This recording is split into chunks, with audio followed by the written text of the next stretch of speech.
Assalamualaikum, salam literasi. Putu Buku, edisi Minggu. Ini Ramadan hari keempat, saya mau cerita tentang buku Tasawuf Modernnya karya Profesor Dr. Buya Hamka. Seperti biasa, Putu Buku bukan tempat untuk membedah atau mereview buku dengan cara yang serius.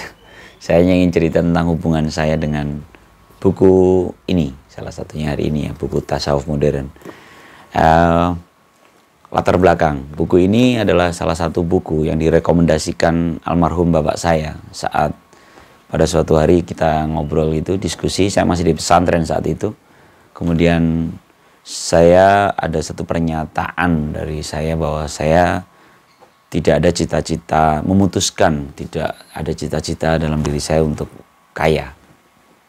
Dengan banyak pertimbangan waktu itu ya, kita diskusi, memang tradisi belajar, tradisi komunikasi dan tradisi belajar di rumah kami saat itu memang sangat terbuka ya. Bapak saya itu sering kali mengajak diskusi dari hati ke hati, dan saat itu dengan banyak pertimbangan saya memutuskan bahwa saya tidak ingin, atau paling tidak bahasanya begini, saya tidak memasukkan dalam cita-cita saya untuk kaya gitu. Karena saya ceritakanlah kondisinya gini. Saya ngelihat begitu banyak ketimpangan di kota kecil saya, Muntilan, tentang orang-orang yang kaya dan orang-orang yang nggak punya itu demikian jauh. Dan saya dulu sering ketemu teman-teman di tempat-tempat apa itu namanya, biliar, bagaimana para orang-orang kaya itu memakai para pemainnya, pemain biliarnya, orang-orang yang nggak punya itu seperti kayak adu ayam jago gitu. Jadi dia memberikan taruhan, uang bertebaran di mana-mana. Ya memang sama-sama menikmati bagi pemain-pemain yang dijadikan itu tuh. Tapi itu melukai saya gitu. Saya waktu itu ngerasa bahwa kok gitu amat sih gitu. Terus untuk apa jadi kaya gitu. Waktu itu terus kita sampai dengan keputusan itu, dan tiba-tiba Bapak menyebutkan buku ini. Dia kayak yaudah baca buku ini deh, Tasawuf Modernnya Buya Hamka gitu.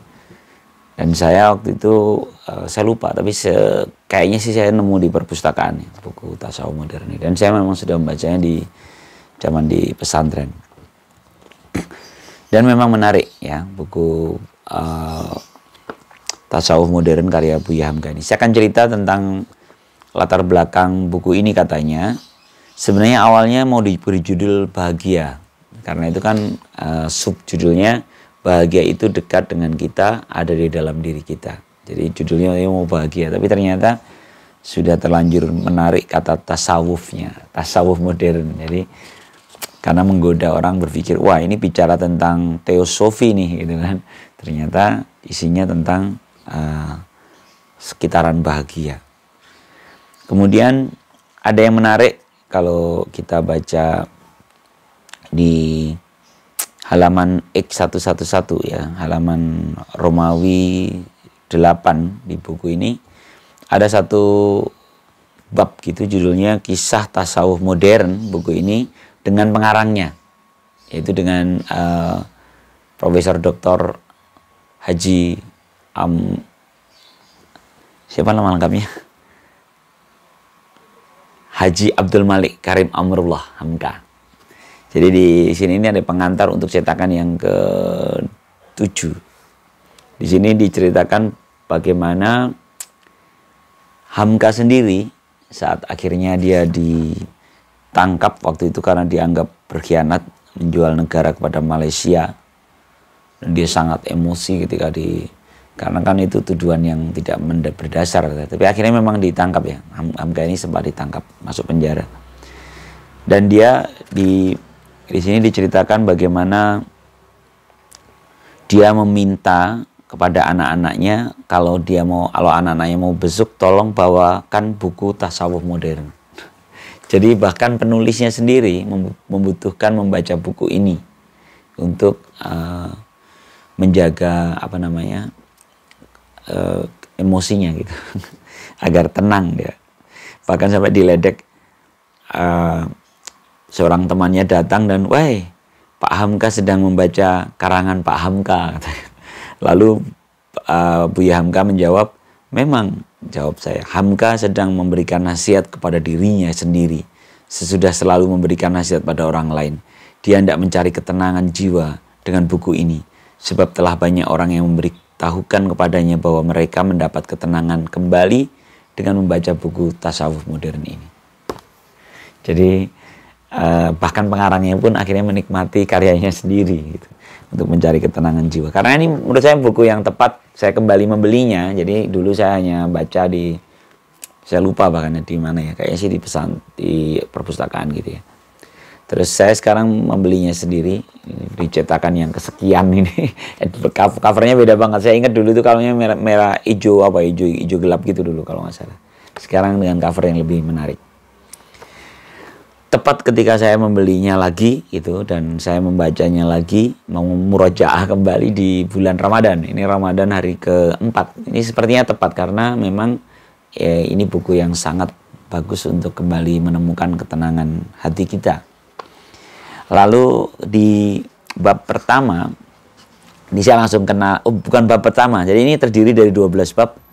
Ada satu pengantar sebelum 12 bab itu dijelaskan gitu. Nah yang menarik ini, saya tertambat pertama di pengantar dulu. Pengantarnya ini adalah jawaban mengapa saya diminta oleh almarhum ayah saya dulu membaca buku ini saat berpikir atau saya memiliki pernyataan gitu ya, bahwa saya tidak ingin kaya ya. Karena di buku ini diceritakan, di pengantarnya dia menceritakan tentang apa itu sebenarnya tasawuf, apa sebenarnya zuhud, dan harus sesuai dengan di sini diceritakan zuhud, jangan zuhud yang melemahkan gitu, jangan zuhud yang melemahkan, melainkan zuhud yang justru menguatkan kita, memberdayakan umat gitu. Karena sebenarnya kekuatan zuhud itu ketika dia berlepas dari dunia, maka dia justru bekerja semakin profesional. Jadi kan disampaikan oleh penulis ya, oleh Buya Hamka, ada beberapa orang yang menganggap zuhud itu dia justru meninggalkan dunia dan dia menjadi lemah gitu, menjadi melemahkan umat karena dia tidak lagi semangat bekerja gitu. Padahal menurut Buya sebenarnya dengan memahami zuhud yang benar, dengan tidak meletakkan dunia dalam hatinya, maka dia akan bekerja dengan kesungguhan dan lebih profesional karena tidak terlibat secara hati, dengan hatinya dia nggak terlibat gitu. Karena diisi karena semangatnya dia melakukan semuanya untuk Allah SWT. Dan itu membuktikan bahwa kan ada hadisnya ya, kalau dia zuhud pada dunia dan seisinya, dunia seisinya itu justru yang datang ke kita. Itu di pengantar. Makanya saya langsung ingat, oh ini memang pesan bapak saya untuk membaca buku tasawuf modern ini untuk saya saat kami berdiskusi itu adalah di pengantarnya ini. Lalu bagaimana dengan 12 bab berikutnya? Ini luar biasa. 12 bab ini menceritakan tentang bahagia. Seolah-olah sederhana ya, tapi sebenarnya bahagia ini kan sebuah satu kata yang membutuhkan banyak pemikiran serius gitu. Sebenarnya bahagia itu seperti apa dan bagaimana kita bisa mendapatkan kebahagiaan itu. Buya Hamka dalam buku ini menyampaikan berbagai pengertian dan teori tentang bahagia dari banyak tokoh, termasuk filosof Barat. Misalnya ada Aristotle, ada Tolstoy, dan beberapa tokoh lain tentang pengertian bahagia dan runutannya. Dan tentu dengan pandangan menurut agama Islam. Dalam hal ini adalah bagaimana menurut Nabi. Ya. Dia Buya termasuk menukil di halaman 24, menukilkan satu hadis bagaimana Rasul mengingatkan ya.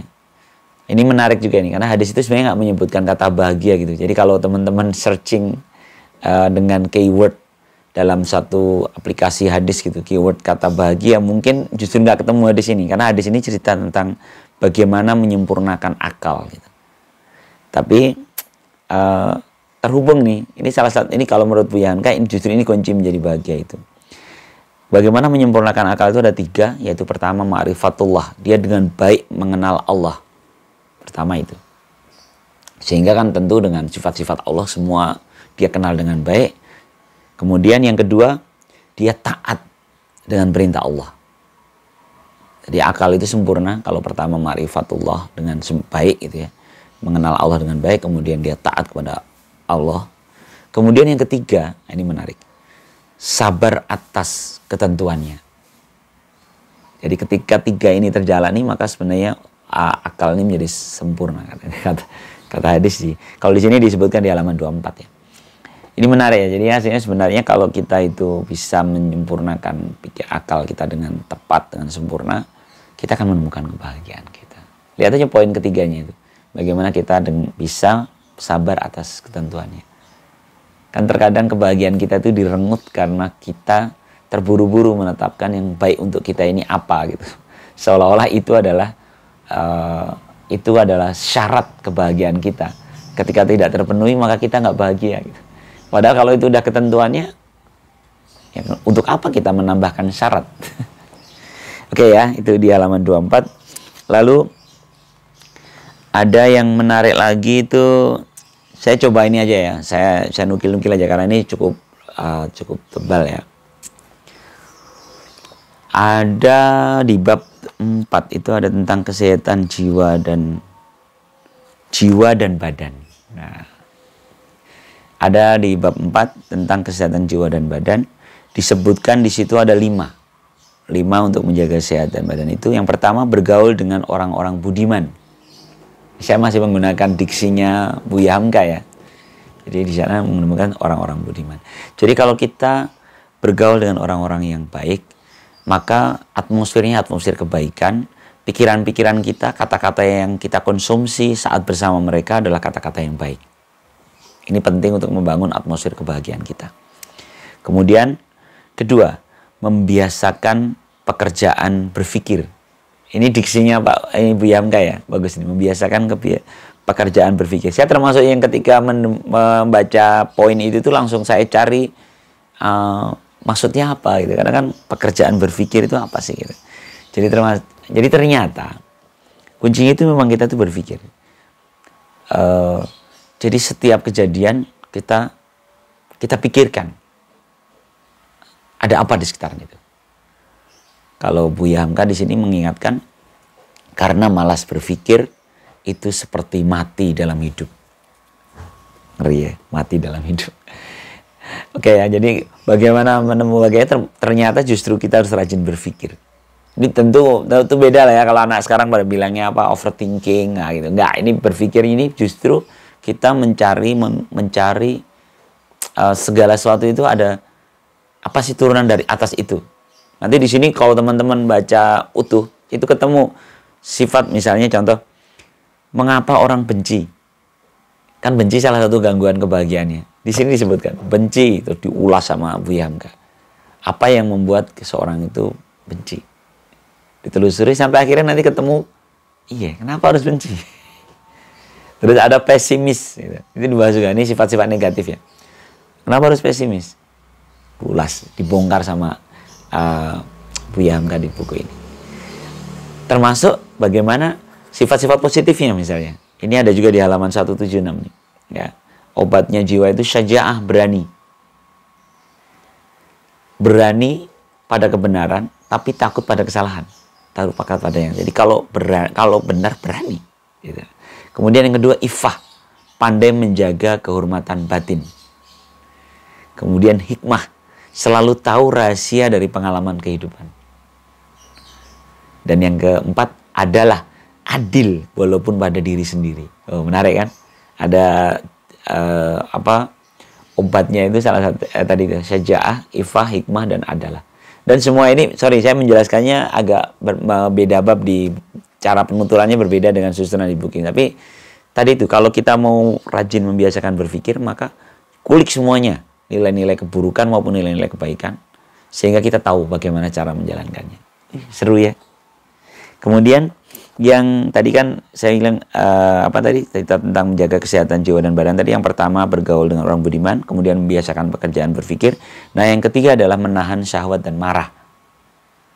Ini menjadi penting karena dua-duanya ini membakar gitu. Berbahaya sekali, kita lepas kontrol. Sebenarnya poin ketiga ini terhubung juga dengan yang kedua. Saat syahwat dan marah ini kita lepaskan, maka kita berhenti berpikir. Dan itu berbahaya. Makanya tadi di pengantar hubungan buku ini dengan penulis ya, bahkan saat Buya Hamka ditangkap karena tuduhan berkhianat pada negara, dan dia marah atas tuduhan itu, tapi dia kemudian meminta anaknya membawakan buku tasawuf modern untuk mengingatkan dirinya sendiri. Karena ketika letupan itu dibiarkan, kita akan kehilangan kebahagiaan kita. Kemudian yang keempat, bekerja dengan teratur. Ini juga menggoda, mengulik saya. Ini diksinya Buya ya dalam buku ini. Bekerja dengan teratur. Saya sampai nyari maksudnya apa gitu. Bekerja dengan teratur. Ternyata di situ kata penjelasannya itu menimbang sebelum mengerjakan. Jadi kalau bekerja dengan teratur itu, kamu melakukan sesuatu, kau timbang dulu lah dengan matang-matang. Ini mirip, ini masih menyambung dengan poin kedua, tiga tadi ya. Jadi ketika dipikirkan dengan baik, jangan cepat emosi, jangan cepat syahwat dan marah, maka kita menimbang-nimbang sebelum kita lakukan. Dan yang terakhir adalah memeriksa cita-cita sendiri. Ini juga benar ya. Diksinya aku suka. Diksinya itu karena ditulis dari zaman dulu ya. Jadi diksinya itu diksi tidak kontemporer, tapi menurut saya justru malah memantik kita untuk memikirkan maksudnya apa sih gitu. Memeriksa cita-cita sendiri, ini memuhasabah. Jadi kita mengevaluasi kembali. Sebenarnya gue maunya kemana sih gitu. Sebenarnya ini keinginan panjangnya saya ke arah mana. Ketika kita kembali mengingat cita-cita kita, maka hal-hal lain akan kita, hal-hal yang tidak penting akan kita abaikan. Seru ya. Tentu saya tidak bisa menjelaskan semua isi buku ini karena ini ada berapa halaman nih. Ada 377 halaman dengan gayanya Buya Hamka. Teman-teman kalau yang sudah biasa baca tulisan beliau, Buya Hamka, misalnya novel-novelnya Tenggelamnya Kapal Van der Wijk, Di Bawah Lindungan Ka'bah, ya. Profesor Dr. Buya Hamka seorang pencerita ulung yang bisa menggali perasaan kita sangat dalam gitu. Sehingga demikian juga cara menulis di buku ini. Cara menulis ini terus terang kalau saya merasakannya itu ketika membaca di buku ini itu, kita merasa saya berdekatan dengan penulis gitu. Saya merasa seperti Profesor Dr. Buya Hamka ini sedang bertutur dekat dengan kita gitu. Karena cara bertuturnya sangat personal gitu. Mungkin ini salah satu kelebihan cara Profesor Dr. Buya Hamka bertutur. Ya, silakan yang mau mengkonsumsi atau yang sudah ada di rak bukunya, saya sih kalau mau ngikutin saya sarankan untuk di bulan Ramadan baca ulang. Karena akan sangat menginspirasi. Karena katanya bulan Ramadan adalah bulan ruhiyah, bulan spiritual, saatnya kita menggali lebih dalam tentang aspek-aspek spiritual dalam diri kita. Salam literasi. Assalamualaikum warahmatullahi wabarakatuh.